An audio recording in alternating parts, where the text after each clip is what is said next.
Boa tarde, gente bonita, tudo bem com vocês?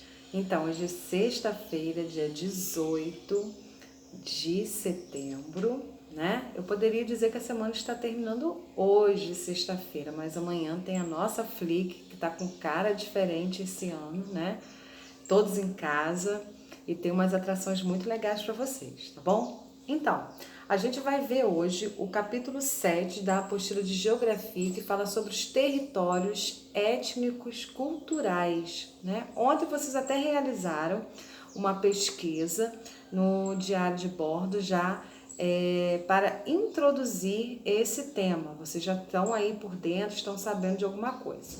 Então, nesse capítulo, a gente vai entender como são esses povos, como são essas comunidades, qual é a relação deles com o território e como eles utilizam os recursos naturais para sobreviverem aí, né? Como eles se adaptam.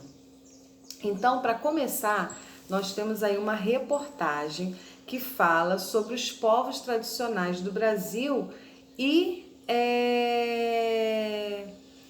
a gente vai ver um pouquinho quem são esses povos. São os povos indígenas, quilombolas, ciganos, extrativista, pescador, povos do terreiro e ribeirinhos, tá bom?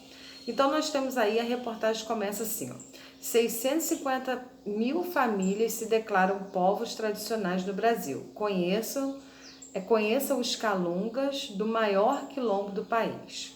No quintal de sua casa de barro e telhado de palha, Neuza da Cunha, de 57 anos, mostra pés de tingui, mangaba, baru, pequi, cagaita, sambaíba e sucupira. São nascidos por eles mesmos. É assim que ela ensina que os produtos não precisam de plantio e nem naturais dali do cerrado. Deles, Neuza extrai o óleo e tira a polpa e faz suco.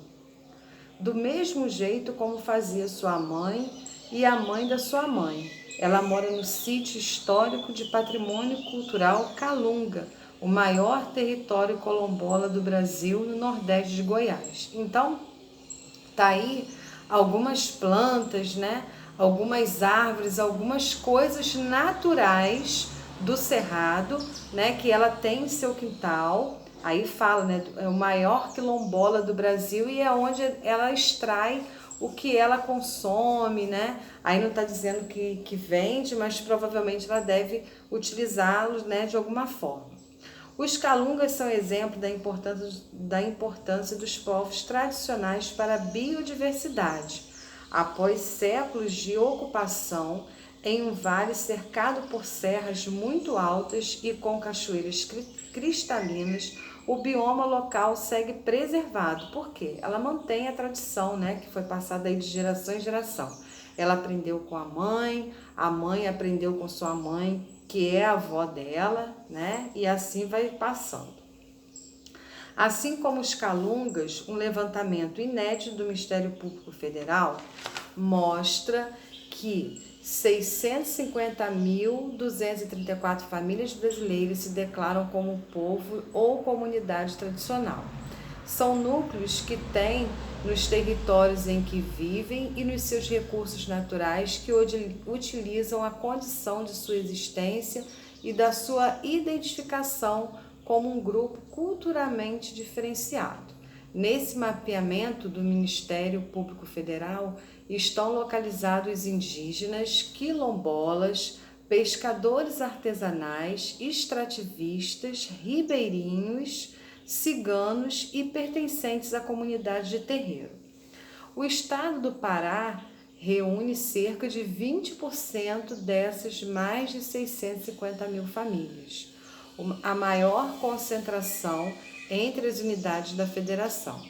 É também o estado que libera a concentração de famílias ribeirinhas, 50.314, extrativistas, 11.826 e pescadores artesanais, 41.123. Já as famílias indígenas estão majoritariamente no Amazonas, ou seja, 43.264, e quilombolas na Bahia, 43.009. Para o procurador Wilson de Assis, o levantamento é até hoje a melhor tentativa de estimar o tamanho dessa população. Ainda assim, ele explica que o número de famílias de povos tradicionais pode ser muito maior na realidade. A defasagem ocorre porque os cadastros federais classificam apenas 7 das 29 categorias de povos tradicionais reconhecidos pela União. Estão de fora dessa conta, por exemplo, as quebradeiras de coco de Babaçu, os apanhadores de flores sempre vivas, as raizeiras e os andirobeiros. O que nós vemos aí? Que dessa informação que nós temos, apenas alguns povos foram cadastrados. E é isso que traz aqui a reportagem para a gente, né? Que das 29 categorias, apenas 7 foram registradas. E a gente sabe que existem outras formas de trabalho por aí, né? Como as apanhadoras de flores sempre vivas, as raizeiras, os quebradeiros de coco de Babaçu, os andirobeiros, enfim, esses não estão cadastrados, né? Falando aí. Então, sobre o texto, vocês vão falar o seguinte, vão responder o seguinte: o que é e onde está localizado o sítio histórico e patrimônio cultural Calunga?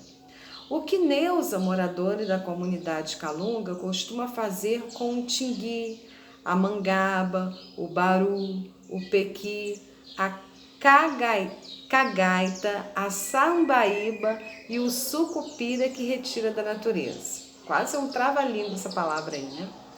E na questão 3, vocês vão associar, de acordo com as informações que vocês viram aí no texto, os estados, né, com os mapas aí, ó.